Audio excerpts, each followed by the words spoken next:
Guys, mga kabuang, ito na ang update natin sa huling bagyo. Muna siguro niya ang katapusan, no? Kay karon man daw mawala. Pagkapaitan eh. Sao na lang na eh.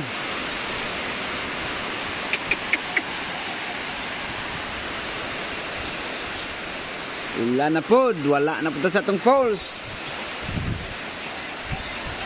Sinsya na mga ka-viewers. Wala na po tayo ma-upload sa Kabugsayan Falls. Kay giulan.